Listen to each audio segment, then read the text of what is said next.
dejo la palabra ya a Vicente Tur, ya sabéis que es el párroco de San Juan, de San Vicente y de San Lorenzo, y accedió pues, a esta petición que yo le hice de hacer este ciclo de formaciones y hacer una introducción a Biblia.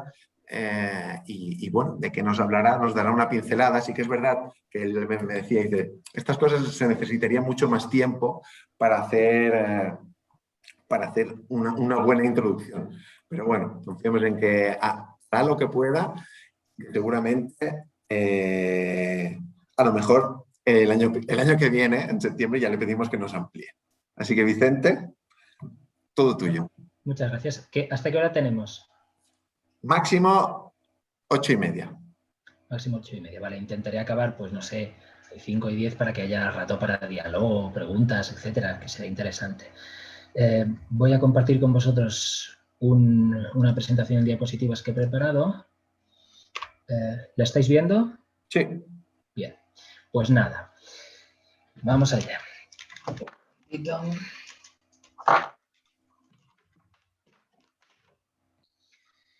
Bueno, varias precisiones previas que ya ha introducido Tony de alguna manera. Esto es difícil porque la Biblia es mucho para nosotros, es algo muy importante y no es fácil saber qué enfoque se necesita. Perdón, Vicent, sí. Pues estem mirant-se vista vale, de... Cambio. Estem mirant-se vista aquesta d'orador. ¿Ahora? No. ¿No? Ahora sí, perdón. Ahora se ve la pantalla grande, ¿no? Exacto. Vale, perfecto. Bueno, pues digo aquí.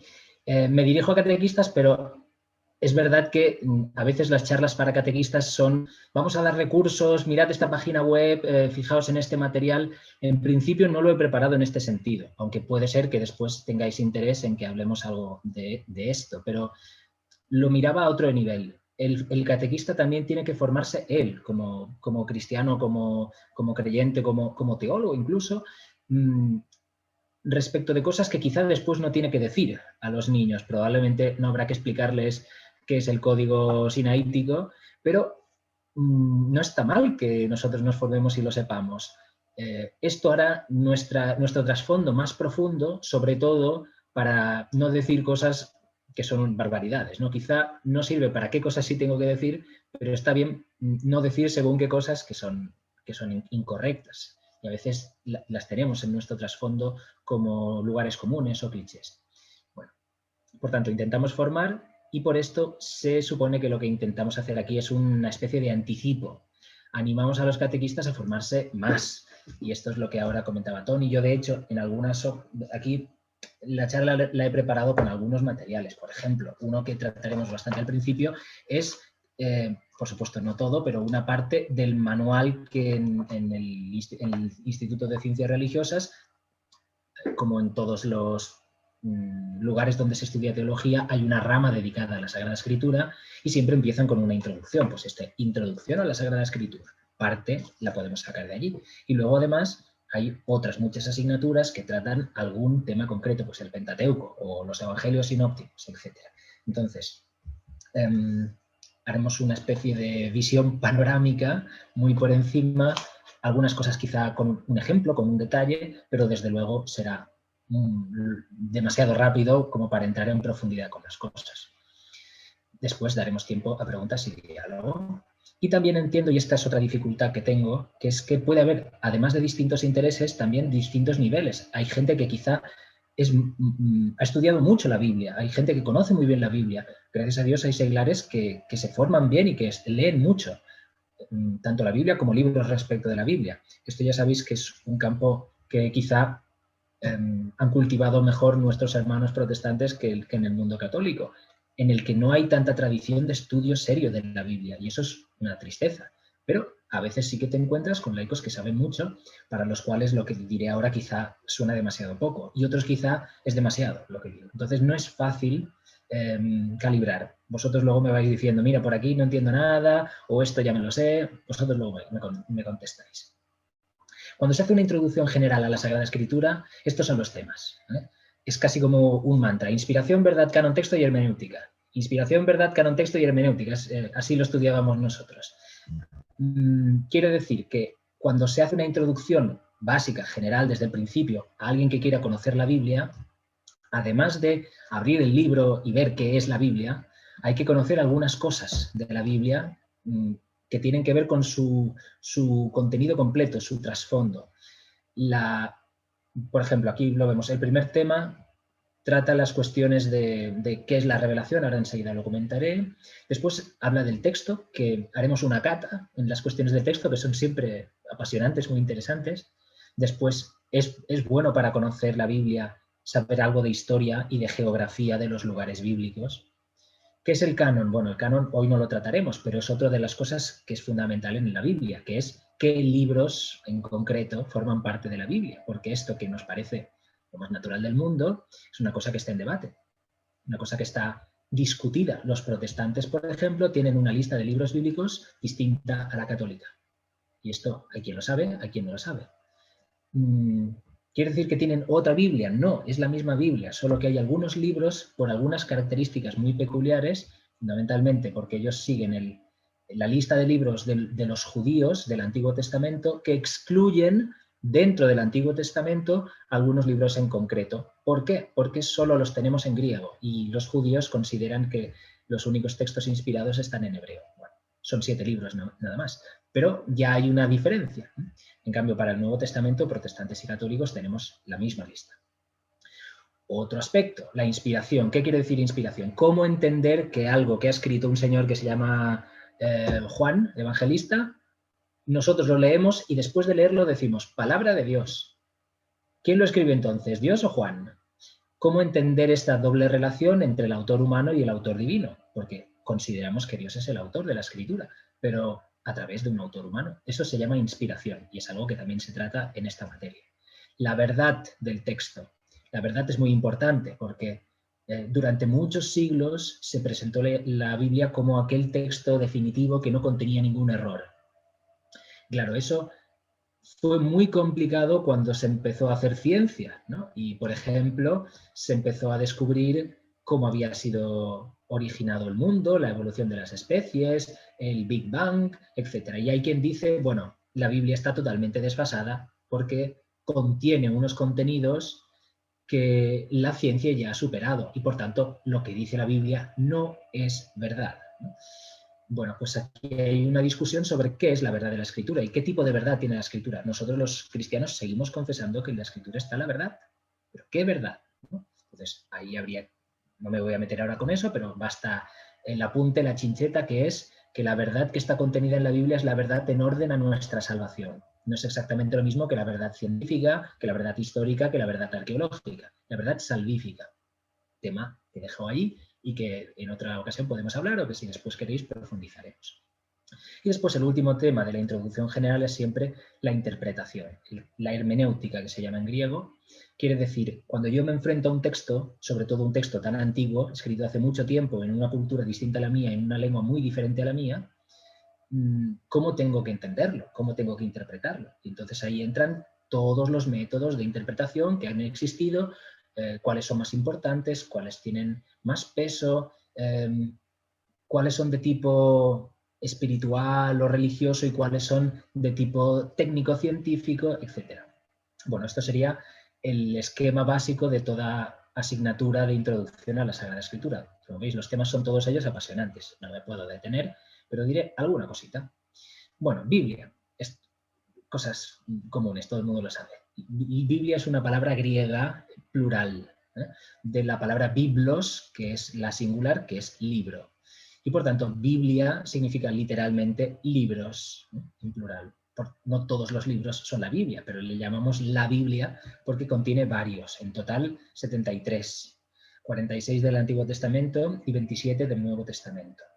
Los judíos llaman a lo que nosotros decimos Biblia Tanaj. Esto es una Biblia hebrea, bueno, no sé si lo veréis, esto está en hebreo.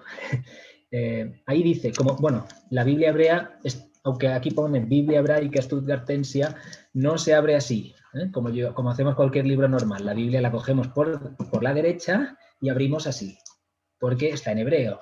Y el hebreo se lee de derecha a izquierda y de arriba a abajo, ¿no? Son letritas diminutas que uno casi no entiende. Ahora después pondremos ejemplos. Yo no sé bien hebreo. Yo puedo leer el hebreo como los niños leen la cartilla. Yo leo así el hebreo, ¿vale? O sea, no sé tanto. Pero, claro, el hebreo llama a la Biblia con este título que he enseñado aquí, que dice literalmente Torah, Nevi'im, Ukezubim. O sea, son 3 palabras traducidas literalmente: la ley, los profetas y los escritos. Torah, Nevi'im, Ukezubim. Y entonces cogen la primera letra de cada una, Torah, Nevi'im, Kezubim, y dicen Tanaj, el Tanaj, la triple colección, la colección de la ley, los profetas y los escritos.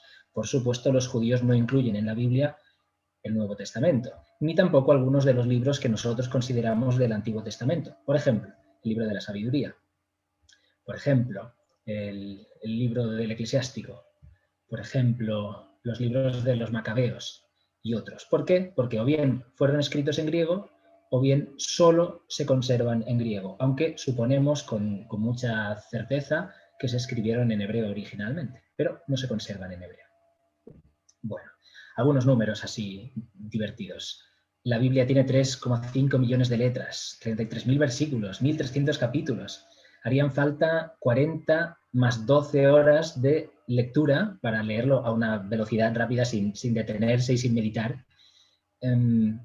Si uno quiere hacer el experimento y leer la Biblia, cosa que es altamente recomendable, si coge cada día solo 4 capítulos, la terminará en un año. Entonces, no es una cosa excesivamente difícil de hacer, leerse 4 capítulos de la Biblia al día, pues algo recomendable, y en un año la habéis terminado. Yo cuando me iba a ordenar sacerdote me propuse, dije, no me puedo ordenar sin leer la Biblia, que parece que hay gente que lo hace y no tiene ningún empacho. Es verdad que la estudiamos mucho en la carrera, pero eso de tomarla desde la primera página y decir, voy a leerla entera, de arriba a abajo, porque siempre hay algunos pasajes que leemos muchísimo, que nos aparecen muchas veces, especialmente del Evangelio. Pero hay otros pasajes que quizá pondrás tus ojos sobre ellos un par de veces en la vida o ninguna, porque no son de los más conocidos. Entonces está bien leer toda la Biblia, conocer el total, el todo de lo que llamamos la revelación, la palabra de Dios. Muy bien. Por supuesto es un libro ultra traducido a todas las lenguas del mundo, tiene muchísimas versiones, fue el primer libro impreso en la historia de la humanidad, etc. Es un libro muy especial, a gran distancia de cualquiera que sea el segundo en cualquier lista.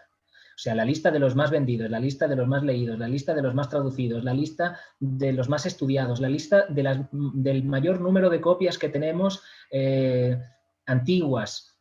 Siempre es la Biblia. Y el segundo siempre está a mucha distancia. El concepto clave de la Biblia es la revelación. Es una palabra técnica, teológica, muy profunda que no puedo detenerme a explicar mucho, pero que ahora solamente diré como flash. La revelación, que siempre de manera natural es que te digan algo que no sabes, ¿no? Te voy a revelar un secreto. Bueno, según qué tradiciones, la revelación era precisamente palabras misteriosas o cosas que decían o bien los dioses o los maestros o los profetas, se las decían a algunos, y eso era, te voy a revelar lo que está escondido. En la Biblia, aunque existe en la tradición cristiana, aunque existe esa tendencia, revelación es algo más profundo. Sobre todo, lo que se revela no son cosas, no son doctrinas. Quien se revela es Dios mismo. Esta es la visión cristiana de la revelación.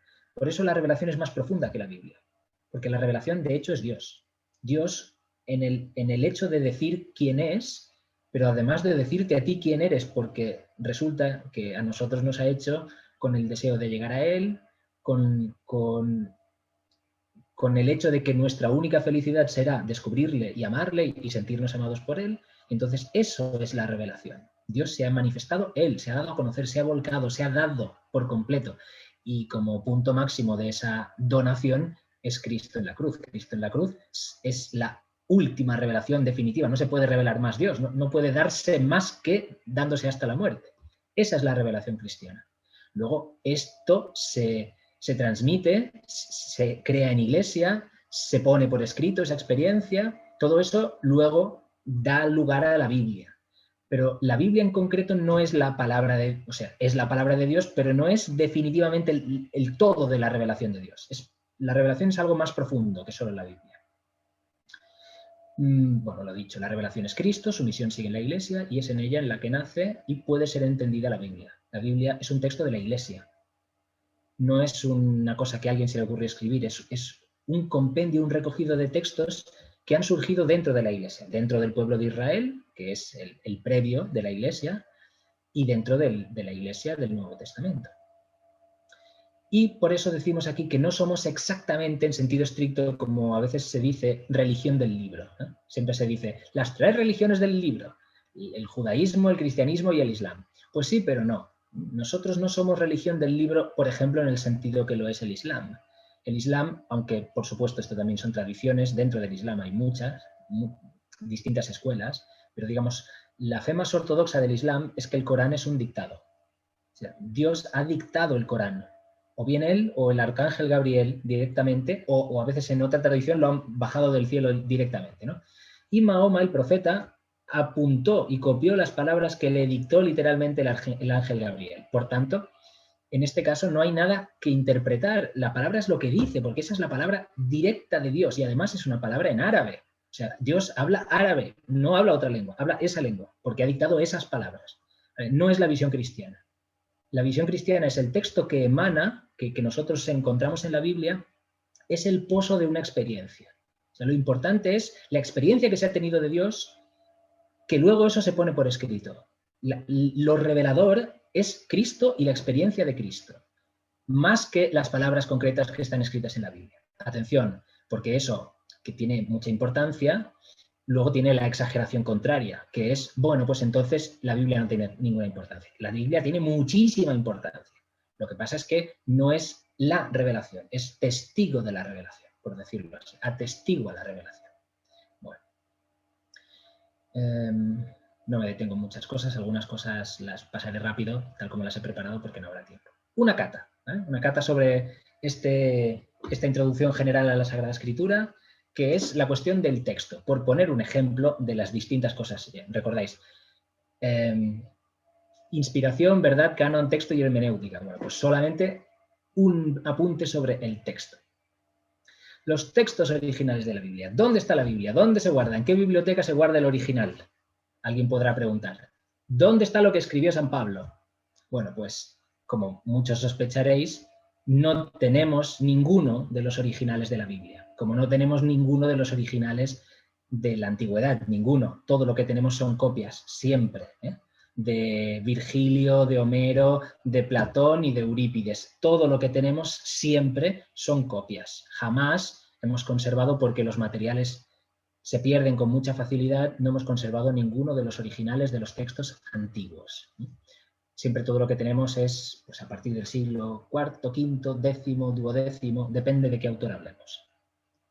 Bueno, pues los textos escritos directamente por los hagiógrafos, esta palabra significa autor sagrado, no han llegado hasta nosotros. Solo tenemos copias. Vale, eso es la transmisión textual.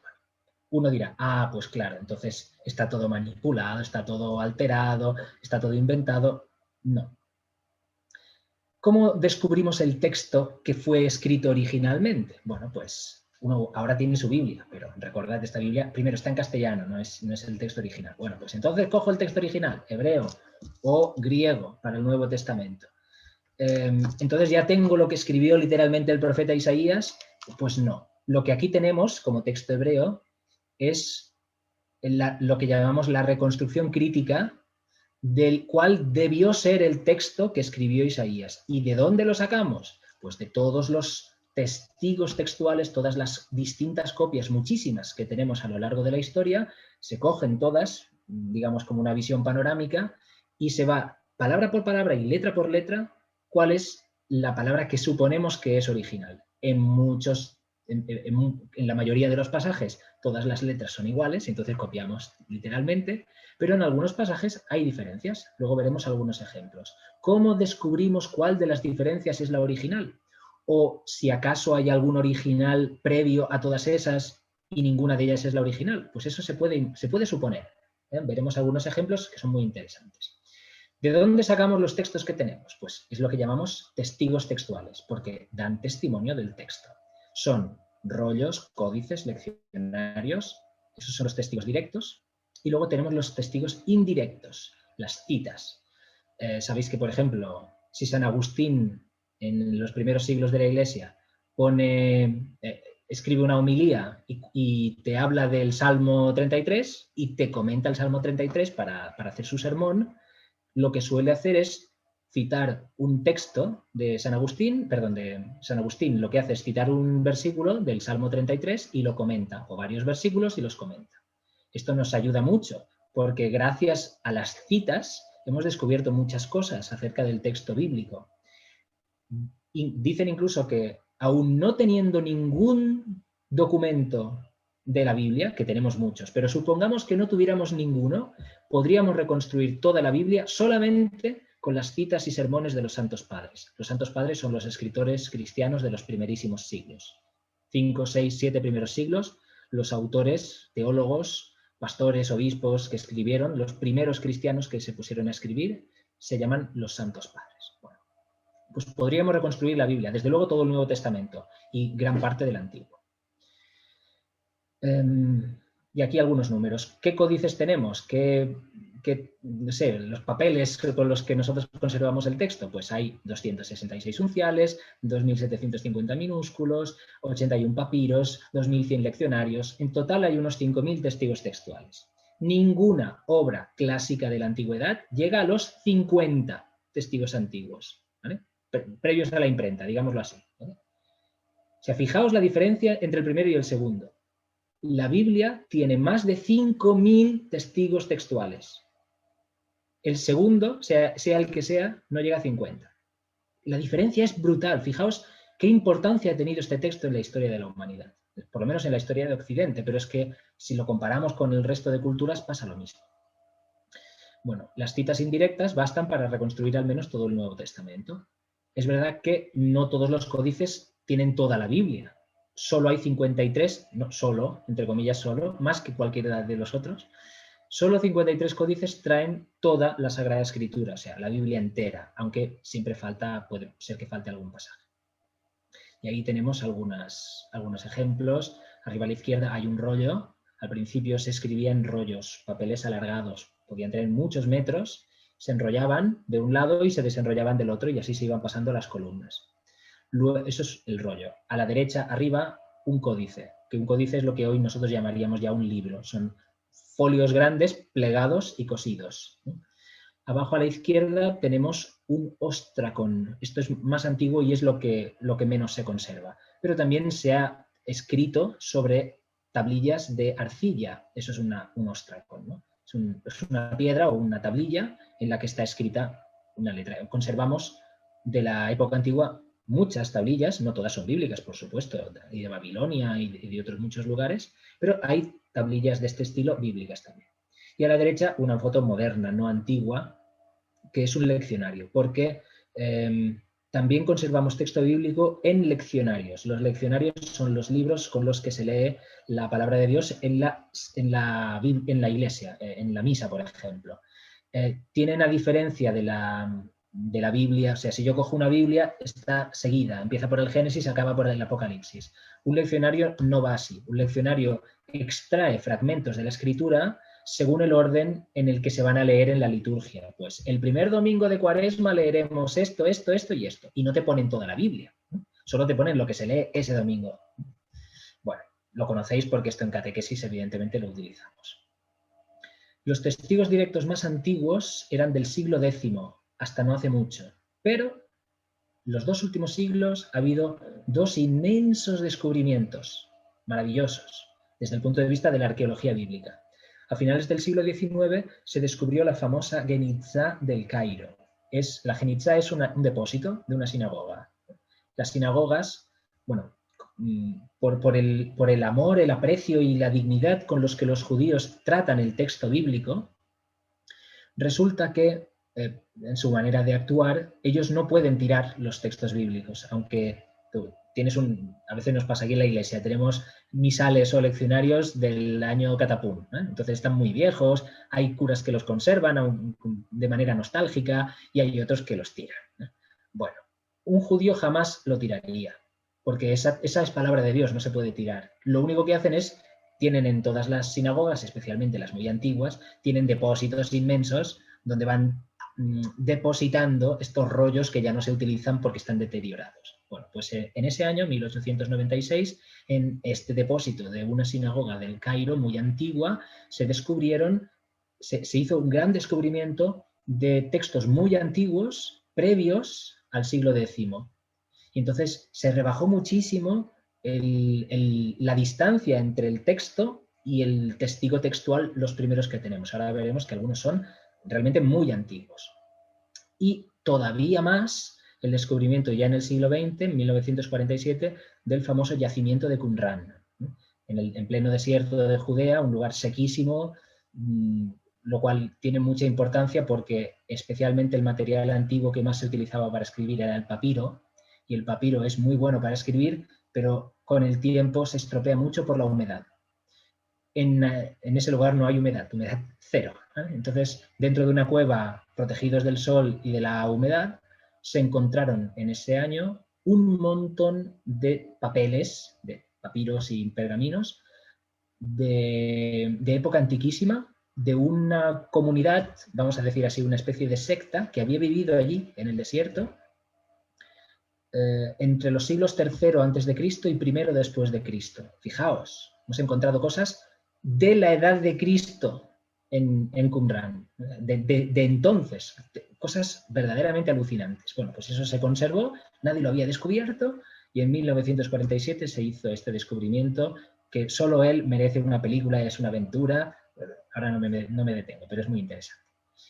Bueno, arriba a la izquierda la Geniza del Cairo, a la derecha un papiro de los recuperados y abajo papiros en Qumran y la famosa cueva 11, una de las, no sé si fueron 13 o 14, no me acuerdo, cuevas que tenía el monasterio por ahí repartidas y donde se encontró textos muy importantes. En esa cueva 11, en concreto, un rollo del profeta Isaías muy bien conservado que ha sido muy, muy importante y muy estudiado. Bueno, materiales, ya lo hemos dicho, el papiro, luego más caro el pergamino, no me puedo detener, lo siento, pero es que esto es todo muy interesante, pero no me da tiempo. El papel ya se había descubierto, pero no había llegado a Occidente, solo entró en Occidente a partir del siglo VIII. Y el soporte, pues ya lo hemos dicho, inicialmente el rollo, después el códice y finalmente queda estandarizado el libro, el códice, a partir de los siglos IV y V, que es donde encontramos los primeros códices completos. Venga, otra cosa sobre el texto. Idiomas. Tampoco me detengo mucho. ¿En qué idioma está escrita la Biblia en original? Pues la Biblia original, si se lo preguntas a un niño, no sé qué te contestará, igual te dirá que en latín. O no sé. La Biblia en original tiene 3 idiomas. El hebreo, el arameo y el griego. No hay más. Hebreo, arameo y griego. Casi todo el Antiguo Testamento está en hebreo. Hay una pequeña porción, unos pasajes pequeñitos en arameo. Y luego hay algunos libros escritos en griego del Antiguo Testamento que los judíos no aceptan y todo el Nuevo Testamento ha sido escrito en griego. Entonces, bueno, idioma original, el hebreo. El hebreo tampoco era la lengua original de Israel, la adoptaron cuando entraron en la tierra prometida, porque es lo que hablaban los cananeos allí. La mayoría de los libros del Antiguo Testamento se han escrito en hebreo, escritura de derecha a izquierda, 22 consonantes, y más tarde se inventaron las vocales. Vamos a ver si puedo poneros aquí en este dibujo. A la izquierda tenemos la comparación entre el hebreo primero, la primera columna, así se escribía el hebreo cuando los hebreos aprendieron hebreo, porque el hebreo era una lengua cananea y por tanto fenicia. El alfabeto que veis a la izquierda es el alfabeto fenicio. Los judíos empezaron a escribir con el alfabeto que hoy conocemos cuando estuvieron desterrados en Babilonia. Es decir, es como si yo hablara en castellano, pero me mandan deportado a Grecia y aprendo el alfabeto griego, me gusta mucho y cuando vuelvo sigo escribiendo en castellano, pero escribo con las letras griegas, ¿vale? Eso es lo que hicieron los judíos. Cambiaron el alfabeto sin cambiar la lengua. También luego cambiaron la lengua y empezaron a hablar el arameo, que es la lengua que se hablaba en Babilonia durante el destierro. pero mantuvieron la lengua hebrea porque para ellos era una lengua sagrada, era la lengua litúrgica, y pasó a, en tiempos de Jesús, la diferencia entre el arameo y el hebreo era como nosotros el latín y el castellano. En la sinagoga se proclamaba el texto en hebreo porque era la lengua oficial y litúrgica, pero nadie lo entendía, ya. En tiempos de Jesús todo el mundo hablaba arameo, de natural, ¿no? Se predicaba en arameo y los rabinos y todo el mundo hablaban en arameo. Y el arameo lo habían aprendido, es una lengua extranjera para ellos, pero lo habían aprendido cuando estuvieron deportados en Babilonia. Bueno, pues tanto el hebreo con el alfabeto fenicio como el alfabeto luego llamado cuadrado, que es el babilónico, este que veis ahí, solo escribe consonantes. Fijaos bien, ¿eh? Todas esas letras que veis son todas consonantes. Es una cosa muy interesante, porque es una manera de escribir diferente a la que usamos nosotros. En la foto de la derecha, todas las letras que veis son consonantes.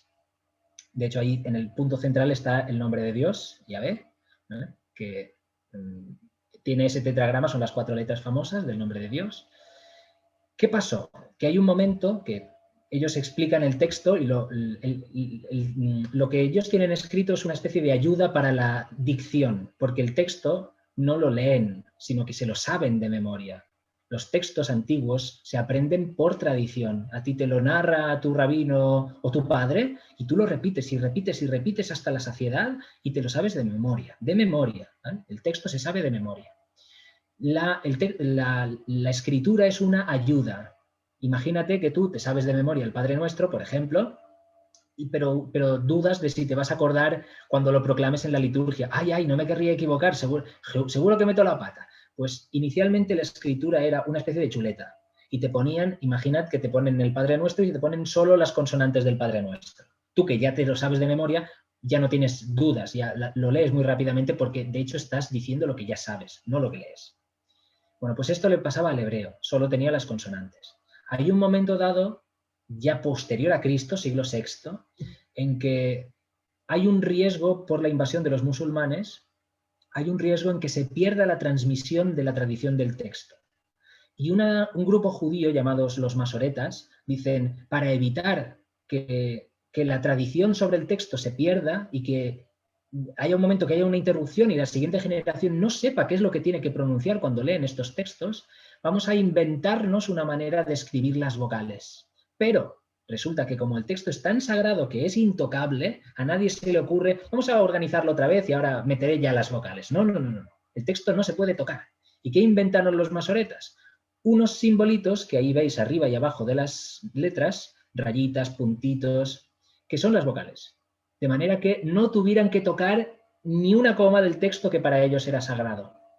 Inventaron un sistema de vocales que no tuviera que tocar el texto, que solamente añadiendo pequeños puntitos, circulitos, rayitas, ya se supiera con toda seguridad, porque es un sistema totalmente legible, no es aproximado, no, es muy estricto, pero no usa más que esos pequeños simbolitos para las vocales. Es muy interesante esa cuestión.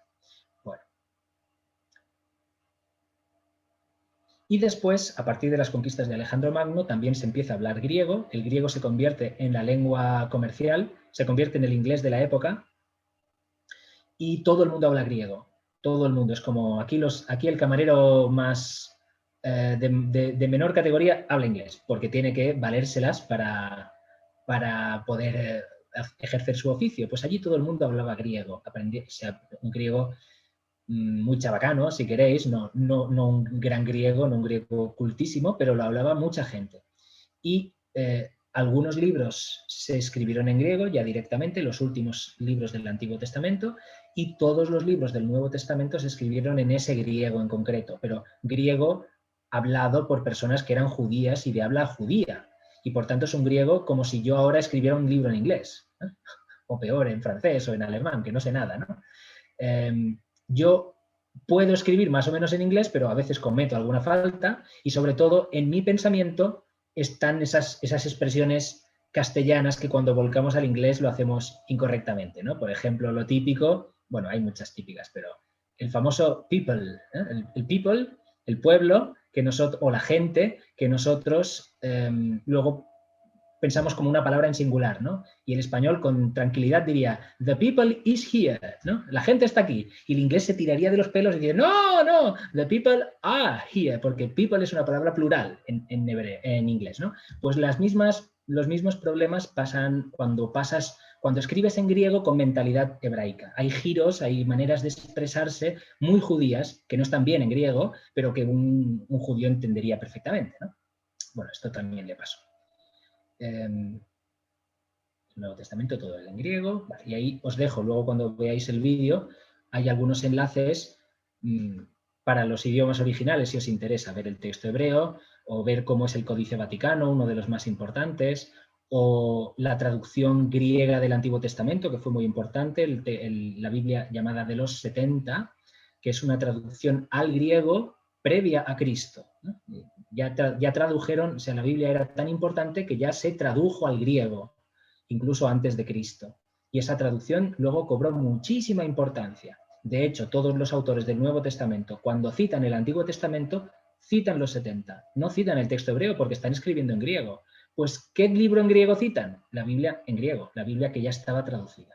Bueno, y luego tenéis ahí la Vulgata, que es la Biblia en latín, la oficial de la Iglesia Católica, aunque ha recibido muchas distintas recensiones y correcciones y tal. La versión actual es del siglo XX, la versión actual de la Biblia, aunque la Vulgata como tal la escribió San Jerónimo en el siglo IV. Pero con el tiempo se ha ido corrigiendo mucho, traduciendo mejor, etcétera, y la versión actual es del siglo XX. Y luego tenéis ahí para, si queréis ver el Nuevo Testamento en griego, el greekbible.com. No me detengo mucho aquí. La crítica textual, como digo, intenta recuperar el texto original. Coges los distintos y dices, bueno, ¿cuál debía ser el original? Bueno, lamento no poder detenerme mucho porque no nos dará tiempo, pero esto es siempre muy interesante. Hay algunos ejemplos. Vamos a ver si vemos alguno que no requiera demasiado griego ni demasiado hebreo.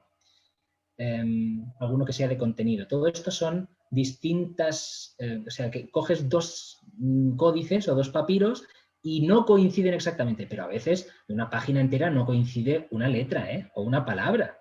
Entonces uno tiene que descubrir cuál debía ser la original. Bueno, pues, por ejemplo, un fenómeno muy típico, el homeoteleuton, palabrota. En Juan 3:20 dice, porque todo el que obra el mal aborrece la luz y no viene a la luz, para que no sean puestas en descubierto sus obras. ¿De acuerdo? En algunos manuscritos encontramos lo mismo, pero sin la frase que está en amarillo. ¿Por qué? ¿Qué pasó? Pues todo esto tiene explicación. Imagínate que tú eres el copista, ¿vale? Entonces tú, el copista, tienes el original y tienes aquí delante lo que tú estás copiando. Por la noche a la luz de una vela y tienes ya 60 años, no es que se vea muy bien, ¿no? Entonces, tú estás copiando, miras lo que pone el texto original y vas a tu texto y copias. Vuelves al texto original y copias. Pero a veces, cuando vuelves al texto original, puede ser que te saltes una línea. ¿Por qué? Porque tú has escrito, porque todo el que obra el mal aborrece la luz. Escribes, luz. Y cuando levantas la vista, vuelves a ver luz, pero fijaos, la palabra luz que está en dorado, la palabra luz que está en amarillo, piensas que es la que tú ya has escrito, aborrece la luz. Y sigues ahí, para que no sean puestas al descubierto sus obras. ¿Entendéis, no? Es un fenómeno típico cuando uno copia que se salta cosas. Hay fenómenos que son auditivos. Si se ha copiado al dictado palabras que suenan igual pero se escriben diferente, a veces pasa. Aquí tenemos uno de esos típicos problemas de alguien que es judío y escribe en griego. Cuando pasaron al otro lado del torrente Cedrón, cuando después de la última cena van al huerto de los olivos.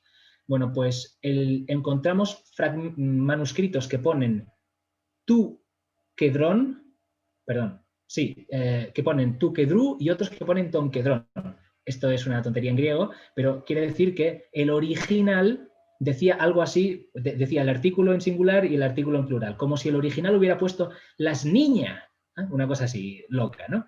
El autor original, digamos que se equivocó al escribir en griego y puso las niñas o las niñas, no sé, algo así.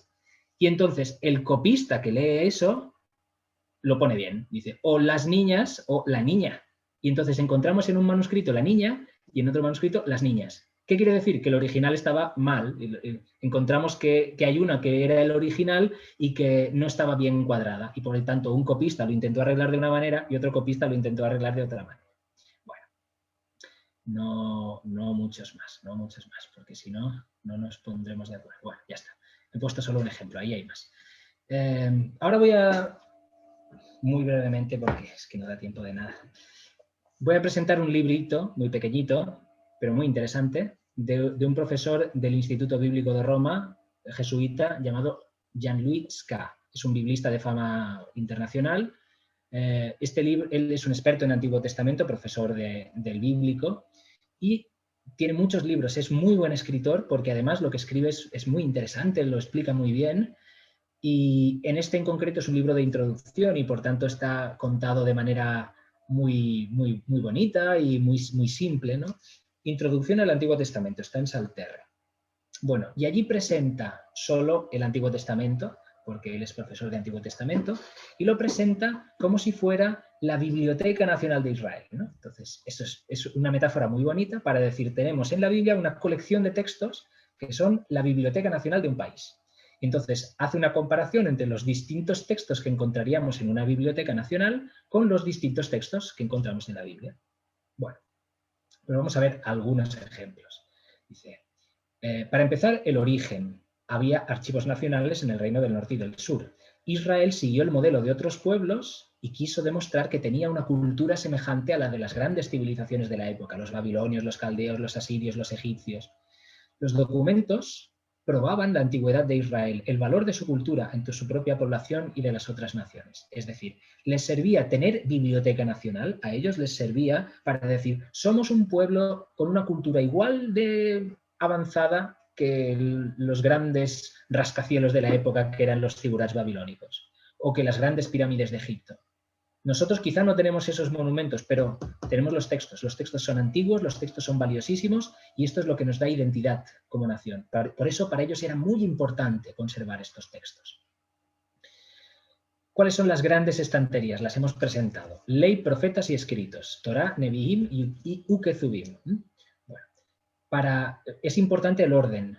Para el judío lo importante está al principio. La Biblia empieza con lo más importante y luego ya vienen los textos menores que ya no sabes cómo colocar en las estanterías de la biblioteca, ¿no? Al principio está lo importante y después lo secundario. Fijaos que el orden en el cristianismo no es el mismo. Por ejemplo, en la Biblia judía los profetas están a la mitad, ley, profetas y escritos. Y después vienen pues todo el resto de cosas, ¿no? Para la Biblia cristiana, la tendencia natural es a poner los profetas justo antes del Nuevo Testamento. O sea, los profetas van al final del Antiguo Testamento. ¿Por qué? Porque la visión cristiana es que no se está yendo a menos, sino que se está yendo a más. Entonces empieza con la creación y luego va creciendo la revelación hasta que hay un punto que los profetas anuncian la llegada del Mesías que está inminente. Y lo siguiente es el Mesías que ha venido, que es ya el Nuevo Testamento. Por tanto, para el cristianismo la Biblia está en ascenso, el orden es ascendente, mientras que para el judío el orden es descendente. Lo importante está al principio, que es la Torá, lo demás es menos importante. Todo es palabra de Dios, pero no tiene tanta categoría. El Pentateuco. El Pentateuco son los cinco primeros libros de la Biblia, lo que los judíos llaman la Torá, la ley, y Ska hace la comparación, dice esto es como la Constitución. La Constitución de este país es la Torá, es la ley, el Pentateuco. Entonces, es una constitución junto con una especie de resumen de la historia de la nación. Tenemos algunas dificultades, porque si es la constitución que está hecha de leyes, en la Torá están las leyes, hay ciertas contradicciones, porque encontramos leyes distintas para la misma cosa. Luego veremos un ejemplo, pero no me detendré en él. Los relatos de los antepasados son como especie del carnet de identidad de la nación, el principio genealógico y vínculos de sangre. Bueno. Y aquí pone una comparación bonita, dice, igual que en el Reino Unido, la Constitución de Israel no es un texto que es perfectamente definido desde el principio hasta el final. Sabéis que la Constitución inglesa no es tal constitución, hay varias constituciones inglesas. Es un país cuyo origen textual, cuyos textos fundacionales son varios. No siempre se sabe bien el autor, a veces se sabe que lo promulgó un rey, pero otro lo corrigió. No está claro, no es que alguien se haya sentado y dice, vamos a escribir la Constitución, como por ejemplo se ha escrito la Constitución española o la Constitución de Estados Unidos, que se escribió en un determinado momento concreto por parte de una persona o varias, y lo empezaron y lo terminaron. No fue así con la Constitución del Reino Unido, pues tampoco con la Constitución de Israel. Es una colección de textos que a veces no son 100% coherentes entre sí. Hay leyes que, hablando del mismo tema, unos proponen una cosa y otros proponen otra. ¿Qué hace el judío? No toca nada, no toca nada. No dice, bueno, pues vamos a mezclar las dos leyes. No, la tradición que hace el judío es una de dos. O bien las pones, las dos, y ya está. Y es contradictoria entre sí, pero no importa, tú las pones las dos porque las dos son dignas de ser conservadas, son palabra de Dios. ¿Cómo juntar las dos cosas como palabra de Dios? Eso es otro tema, es un tema de interpretación. Pero yo no puedo saltarme un texto. Aquí como no pone lo que me gusta, lo quito. No, eso no lo hace un judío.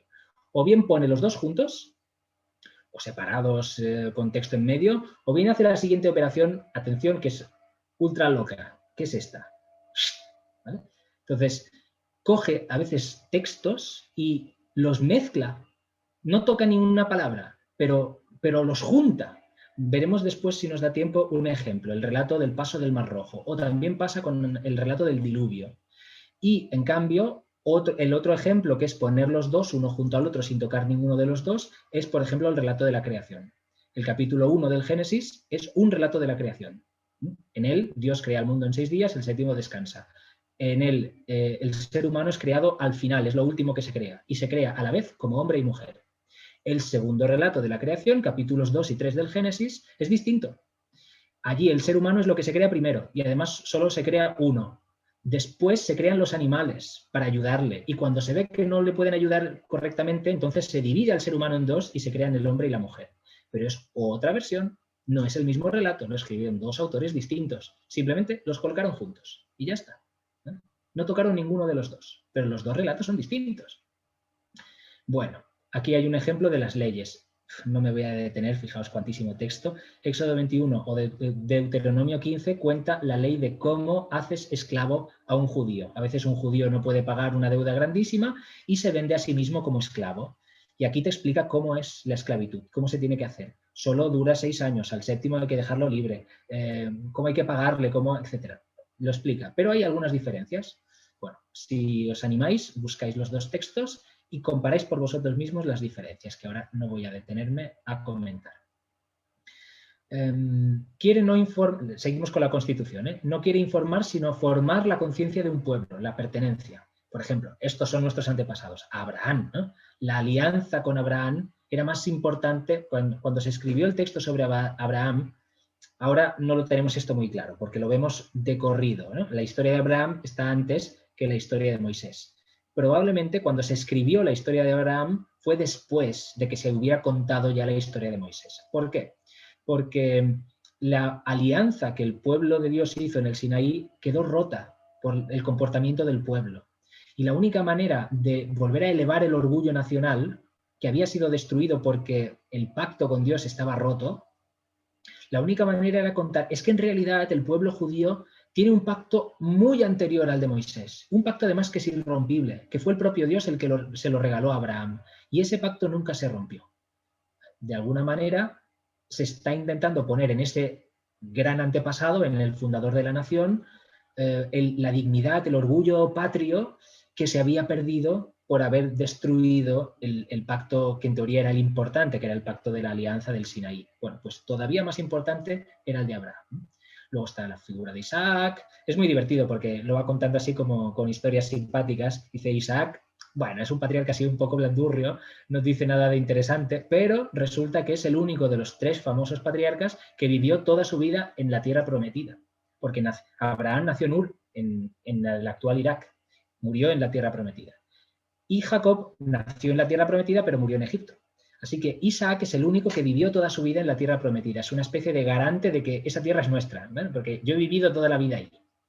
Luego Jacob, que dice que es como una especie de Guillermo Tell o como un Robin Hood de la vida, porque es el héroe nacional, es una persona así, un héroe popular, pero con una moralidad no siempre irreprensible, ¿no? Era un poco tramposillo.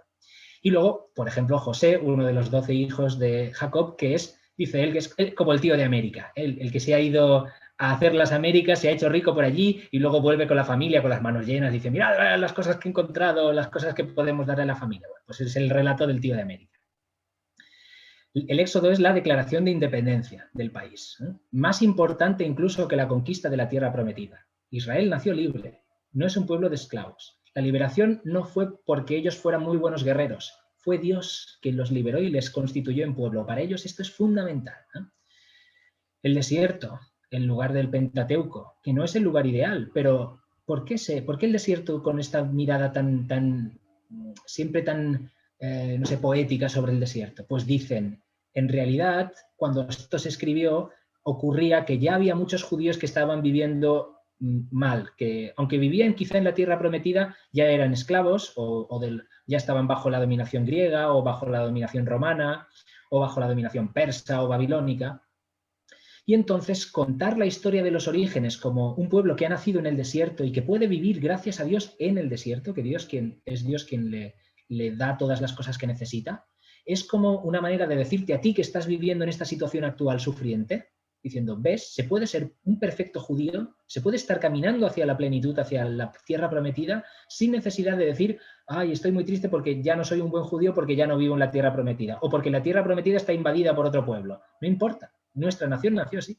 Nuestra nación comenzó en el desierto. No teníamos ni tierra y éramos nación, ¿eh? Una manera de contar el origen de la nación es más importante eso que el hecho de que tengamos o no tengamos tierra. Las leyes mezclan lo civil con lo religioso. Esto es muy típico en Israel.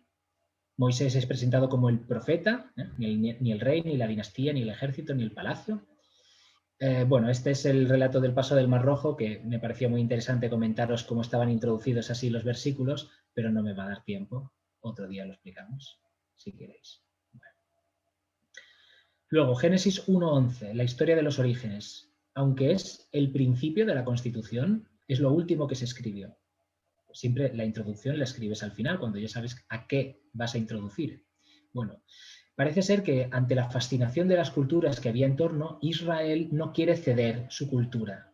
No dice, wow, estoy tan maravillado por la cultura de los babilónicos, la cultura de los persas, que yo digo, bueno, vamos a cambiar, bueno, vamos a hacernos persas, pues vamos a vendernos al American Way of Life, vamos a hacernos yanquis todos y a vivir de Hollywood porque en realidad esa es la cultura verdadera, ¿no? Pues el pueblo judío no lo hizo. El pueblo judío dijo, es verdad, hay gran cultura en Babilonia y en Persia. Vamos a tomar esos relatos, pero los vamos a contar a nuestra manera. Nuestra manera es defendiendo lo que para nosotros es fundamental. Por ejemplo, en el relato de la creación, el capítulo 1 del Génesis, que muy claramente es deudor de un relato babilónico de la creación, no obstante hay grandísimas diferencias. ¿En qué coinciden? En el hecho de que dura una semana, en el hecho de que se crea primero esto, primero lo otro, más o menos en eso coinciden los dos relatos. Pero hay una grandísima diferencia. En el relato babilónico, la creación es primero de varios dioses y haciendo guerra entre ellos. De manera que algunas de las cosas que son creadas son creación de los dioses mejores, de los más buenos, y otras son de los dioses peores. O son cosas malas, ¿no? Son cosas que son de otro creador, de un creador malvado.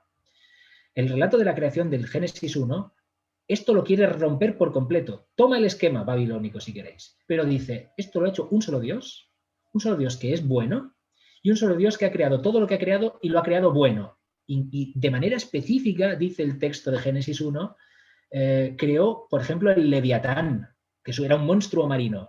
Bueno, un monstruo marino al que todo el mundo le tenía un miedo pavoroso, pues esto también lo ha creado Dios. Y cuando lo terminó de crear, dijo, es bueno. O sea, la creación es la creación de un Dios bueno haciendo una creación buena. Esto era fundamental para el judío decirlo.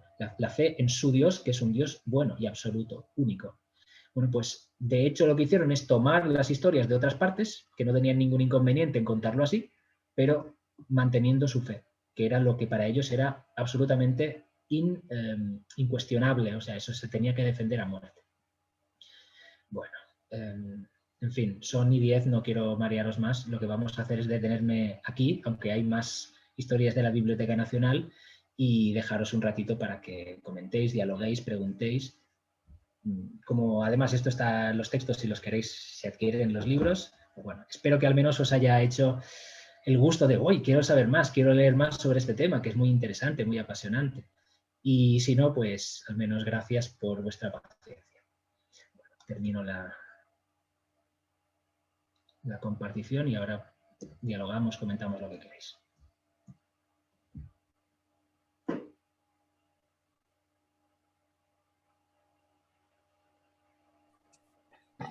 Bueno, tenéis capacidad ahora para, si queréis alguna pregunta, abrís micro y tenéis a Vicente para vosotros. Lo que me voy a tomar la libertad yo de hacer la primera ya, porque algunas veces me ha surgido.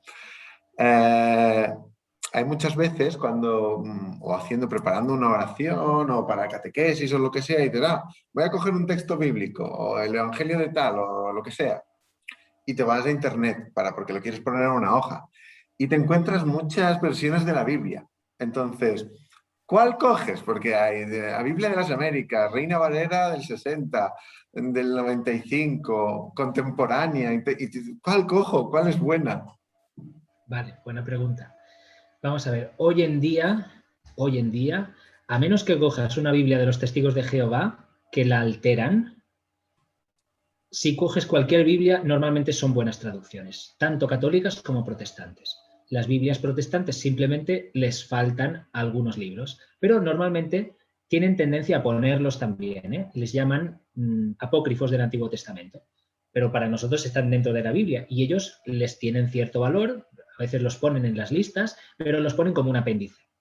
De manera que no los consideran palabra de Dios, pero son libros que tienen alto valor, etcétera, y por tanto no tienen problema muchas veces en incluirlos. Las únicas diferencias que encontraréis, bueno, algunas son de época de traducción. Si coges según qué traducción, la Reina Valera, por ejemplo, no es la Reina Valera, es Reina Valera, ¿no? Son dos personas. Casiodoro de Reina fue el que hizo la primerísima versión al castellano de la Biblia y fue un protestante, porque sabéis que en aquella época los católicos no traducían la Biblia, tenían que leerla en latín, solo los que sabían y solo los que podían. Y Lutero popularizó, él mismo lo hizo en alemán, fue el primero que lo hizo, tradujo la Biblia al alemán y la imprimió, fue el primer libro impreso.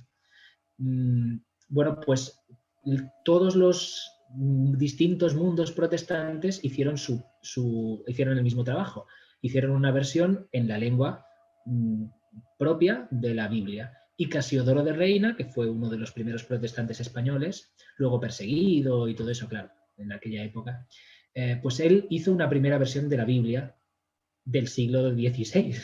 Entonces suena a siglo XVI. Lo que pasa es que luego ha sido, digamos, adaptada o ha sido pasada a un idioma, digamos, un poquito mejor, que es el Reina Valera, es la versión que ya está más adaptada, más moderna. Pero en realidad es una Biblia igual que la nuestra, perfectamente traducida. Si encontráis una de América, pues quizá encontréis que en vez de vosotros viene ustedes o cosas de ese estilo. Pero en principio las Biblias son buenas siempre, ¿no? Bueno, una que tiene mucha tradición en el mundo católico es la Biblia de Jerusalén, pero no es la única, ni mucho menos, ni tengo acciones. Mira, ahí. Viane la tiene. No tengo acciones de la empresa, ¿eh? No quiero decir, no estoy haciendo propaganda de una o de la otra.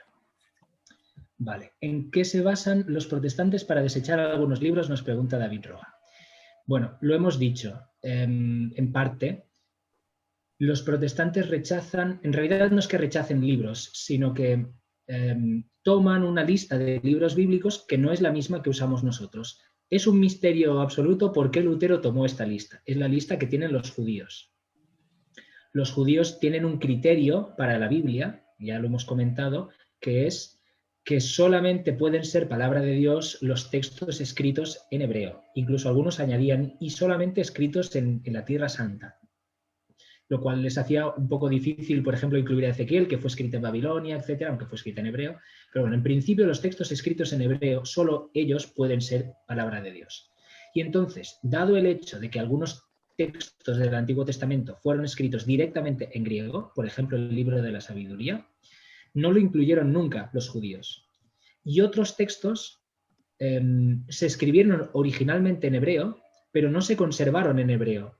En cambio, cuando se hizo la traducción al griego de los 70, sí se tradujeron, en esa época todavía estaban por ahí, se tradujo, por ejemplo, el libro del Eclesiástico o el Sirácida, se tradujo del hebreo al griego, tenemos la versión griega, está en la Biblia de los 70, la Iglesia siempre la ha considerado texto inspirado porque de algún modo recibido como tal, ¿no? Cuando los autores del Nuevo Testamento leían la Biblia, leían aquella Biblia griega y en esa Biblia estaba incluido el libro del Eclesiástico. Pero los judíos no lo aceptaron. Hubo un momento en el que, todavía en ese momento no estaba así, ¿no? Pero hubo un determinado momento en el que los judíos pusieron ese criterio de que solamente los libros en hebreo y entonces excluyeron textos que tenían mucha tradición también dentro del mundo judío, pero que ellos excluyeron. También es verdad que los primeros autores cristianos se basaban mucho en alguna manera de interpretar los textos y siempre iban al griego porque es lo que ellos conocían. Entonces los judíos tenían tendencia a decir, esta cosa no está bien traducida. Y entonces, digamos que le quitaban argumentos a lo que querían demostrar los cristianos.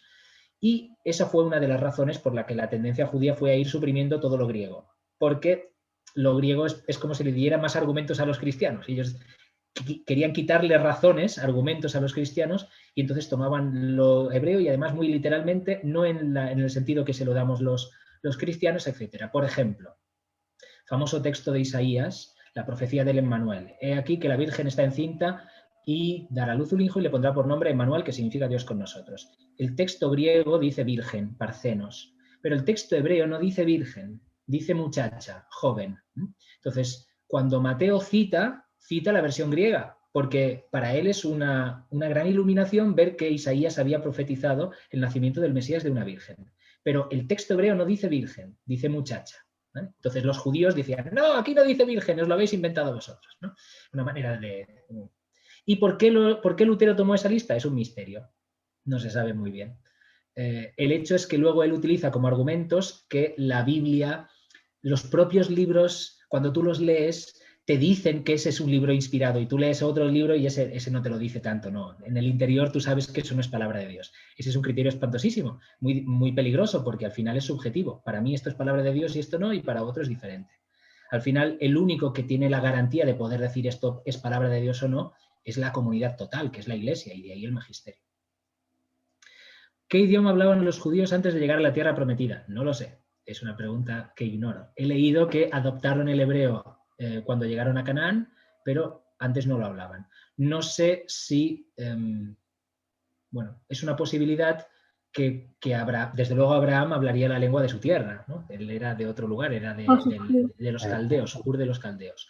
Pero quizá cuando llegó, él y sus hijos empezaron a aprender. Lo que pasa es que después pasaron tanto tiempo de esclavos en Egipto que ya quizá habían perdido la lengua.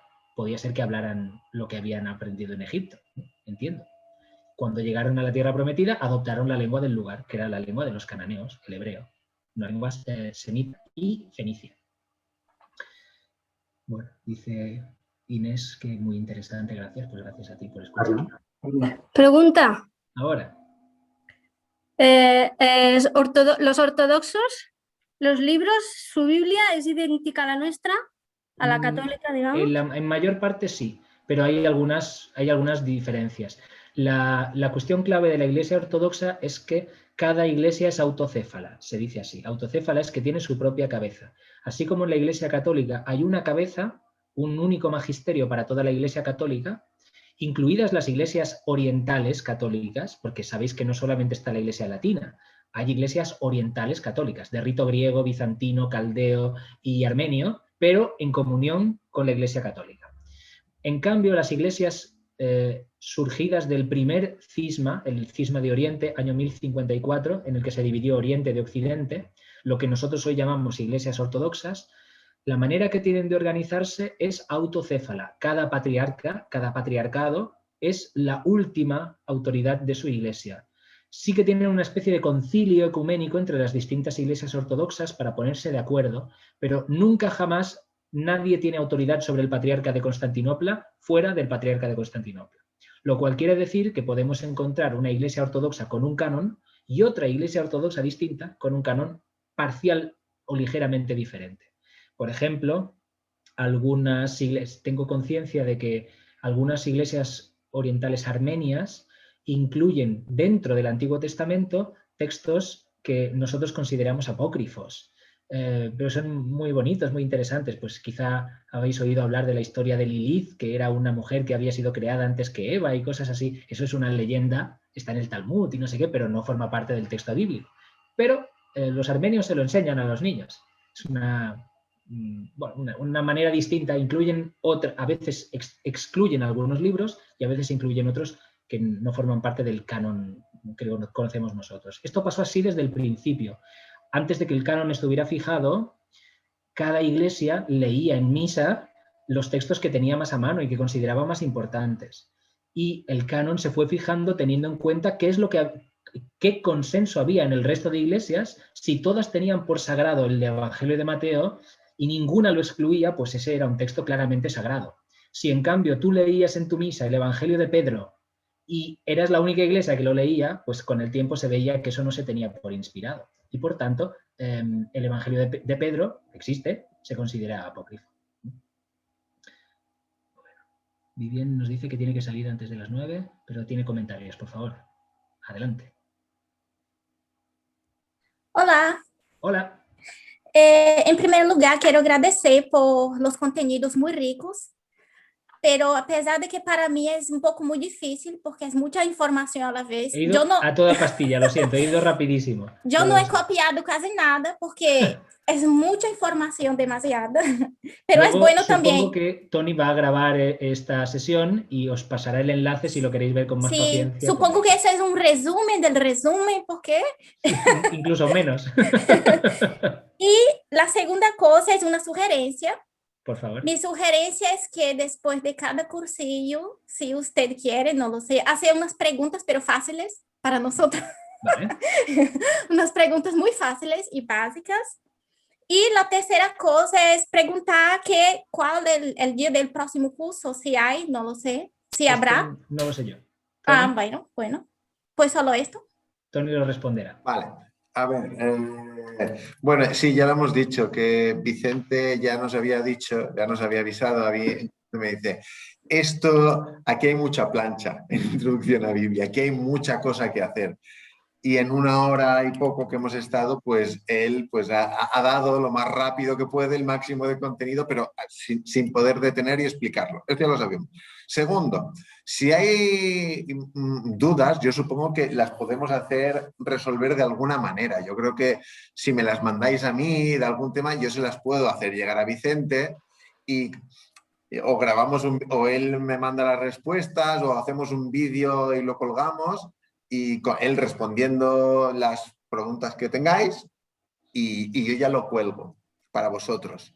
Sí. Y lo tercero... Por otra parte, recuerdo también que lo que he dicho es que en parte lo que estoy tratando, lo que estoy ofreciendo casi como flashes, son contenidos de materias que se pueden estudiar. Quien quiera estudiar teología, tenemos en la diócesis posibilidad. Entonces, bueno, igual que están los materiales, puede hacerse de manera oficial, que quien quiera sacarse una asignatura, o puede hacerse solo por interés, oye, pasarme este libro, que esto es interesante, y lo puede estudiar en su casa. O sea, materiales siempre vamos a tener. Otra cosa es que podamos verlo en vídeo o en clase, pero eso siempre se queda. ¿Hay interés por hablar de tal tema? Tal día quedamos y hablamos de tal tema. Eso no hay problema.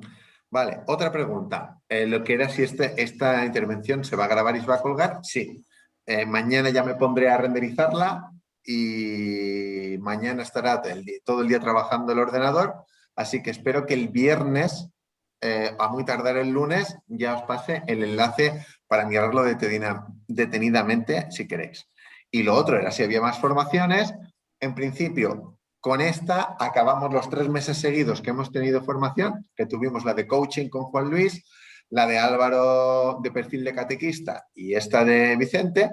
Y en principio aquí hemos llegado, a no ser que, bueno, si tenéis un destino, mira, es que el grupo, bueno, unos cuantos decís, es que nos interesa otra formación de otra cosa, la hacemos, no será por esto. Ya le pediremos a algún sacerdote o a alguien experto en lo que sea, en lo que pidáis, vaya, y la buscamos y hacemos otra, será por eso.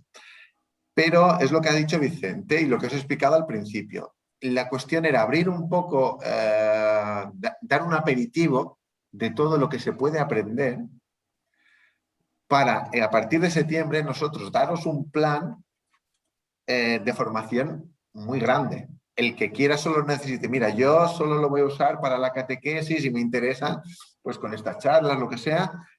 Y el que quiera más, que es lo que decía Vicente, tenemos la Escuela de Teología que vamos a ofrecer trozos de asignaturas, incluso el que quiera hacer la teología o que quiera ir poco a poco, aparte de estas charlas, e ir ampliando, esto lo vamos a ofrecer. Estamos preparando esa estructura porque todo esto son temarios que hay que adecuar y que a vosotros tengáis una titulación luego que sirva reconocido que lo que habéis hecho os sirva para cualquier cosa, para la universidad o para créditos o lo que fuera. ¿Vale? Entonces, todo esto lo estamos preparando y en septiembre estará listo seguro. ¿Vale? Así que yo creo que con esas creo que eran todas las preguntas que había. Vale. ¿Alguna más tenéis? Don Álvaro, se le ha apagado la discoteca. ¡Qué espanto! Sí. Teología o ciencia religiosa. Dice, bueno, Vicente, tú igual lo sabes y yo. Bueno, esta es una distinción que se hizo, en realidad es la misma disciplina, pero la idea que tenía la Santa Sede cuando creó estos dos grupos de estudios era uno llamado teología, pero el contenido es siempre teología. El que se llama teología era el que estaba más orientado a los futuros presbíteros, sacerdotes y a los teólogos, digamos, en ejercicio profesional. Y las ciencias religiosas era aquel que era más adaptado a los agentes de pastoral. Entonces, además de las materias de teología, que también las tenían, pues había muchas de didáctica o de catequesis, o también adaptadas para las órdenes religiosas. Entonces tenía mucho de espiritualidad, etc.